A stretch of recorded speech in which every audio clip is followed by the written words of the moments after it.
Hi everybody, my name is Jessy and thank you so much for joining me today. How are you doing? How many of you guys have ever had a negative colleague?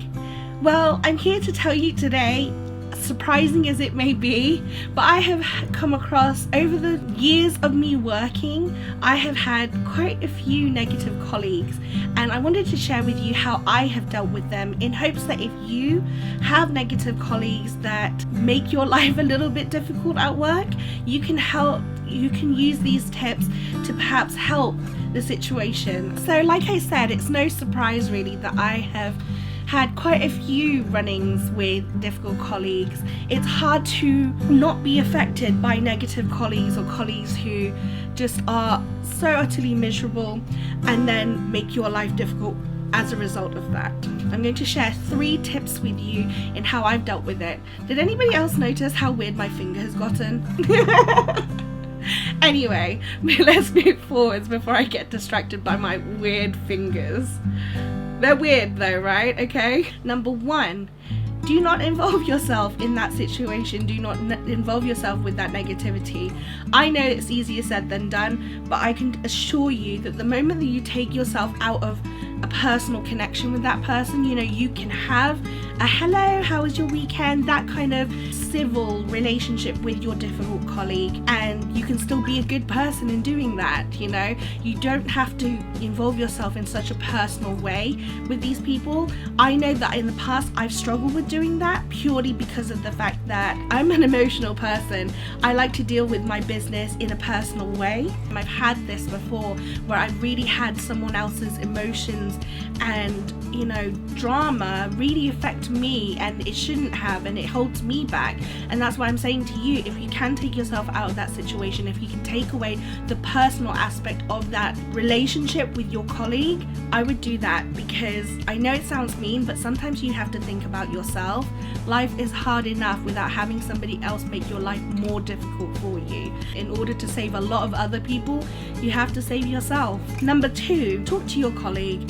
It may be that somebody who has consistently come into work in a bad attitude, bad mood, if you want to, so if you can't take yourself out of the situation and you genuinely want to know it or want to help this person, sometimes not everybody can be helped, but I always recommend having that first initial conversation. Ask your colleague what's going on with them, what is happening in their life. Do they want somebody to talk to? Do they want to talk to you?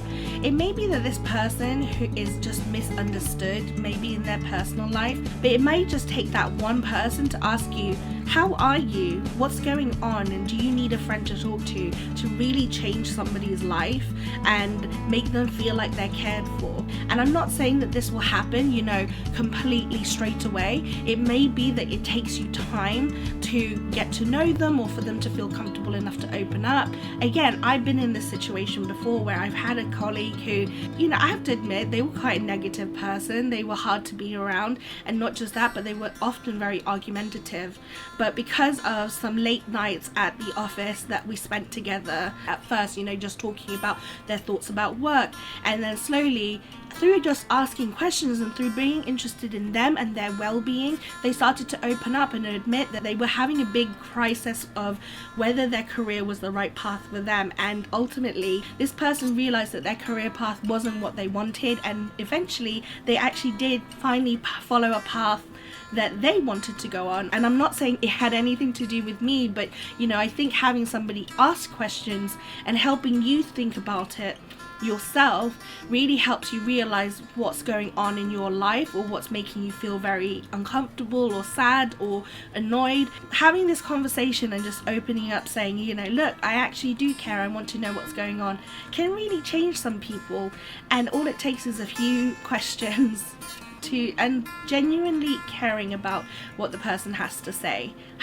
The final tip that I would say to you is kill them with kindness.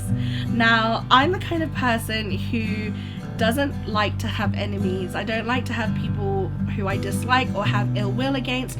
I said to my friend Gina recently, I feel like I attract negativity from people because as hard as I try, I have brought out some really bad characteristics in some people, and I really blamed myself for those things. And it took Gina to tell me, like, no, sometimes we attract negativity because people see our positivity and want to take it away, and that it's not always our fault. But I have this approach where if I feel like somebody doesn't like me, I try so hard to make them like me. And when I say make them, I mean like I make an extra effort to try and be a friend to them. I try and show them that I'm a good person, and whilst you don't always owe anybody anything, sometimes if you feel like you're being targeted by a negative person, rather than ignore it, because hey, let's try and ignore for the most part the negative people who genuinely are trying to get personal. Some people, they don't understand you and they don't maybe trust you, and showing them that you are a good person can really help out. And you never know what kind of person they might become, / you don't know that they might actually be a really good fit for your personality and your friendship. I never like to encourage anybody to entertain negativity or to spend too much time fixating on negativity, especially negative people, because that can really drain you. However, I do really recommend that before you think somebody is just an evil person, negative person, a mean person, if you can manage it, if you think you will benefit more from having this person be in your life positively, especially if they're a colleague, especially if you work so closely together, sometimes it's better to just have a good relationship than an uncomfortable one. Do it for you, not for them. If all else fails with these tips and they just really won't budge, it's not your job. Move on, you know.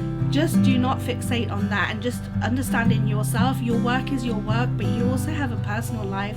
Remember that you're a good person, and sometimes negativity comes to you even if you're a kind person, because why? It's a way to test you.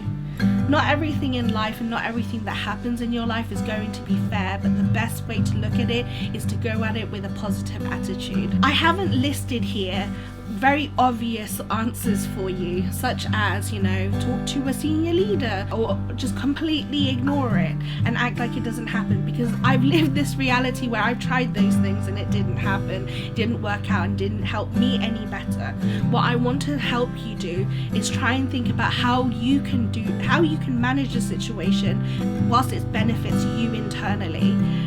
Do not fixate around the negativity that somebody brings. However, if you can see that this person is probably just hurting inside, which oftentimes they are, then help, you know, because helping them will help you in the end. And not every negative person is just negative because they're a horrible person. Sometimes it's because they've not seen the kindness that you are so capable of. You never know where your kindness might lead somebody. It might change them, and they might then later on become that positive person that then spreads some greatness around the world. I think that we need to just have a lot more patience and understanding for people, but at the same time be mindful of the fact that we are also important within ourselves, and that if we absorb all this negativity, we can often be misled into feeling like, oh, maybe I am a negative person. Be good to yourself, but also remember, be good to other people. So I hope that you have a wonderful day. I hope that things get better for you and your uncomfortable, difficult, negative colleague. Let me know if this helps at all, or if there's any tips that you have that has worked for you in the past. As always, have a good day. Be good to yourself, and I will see you later. Bye!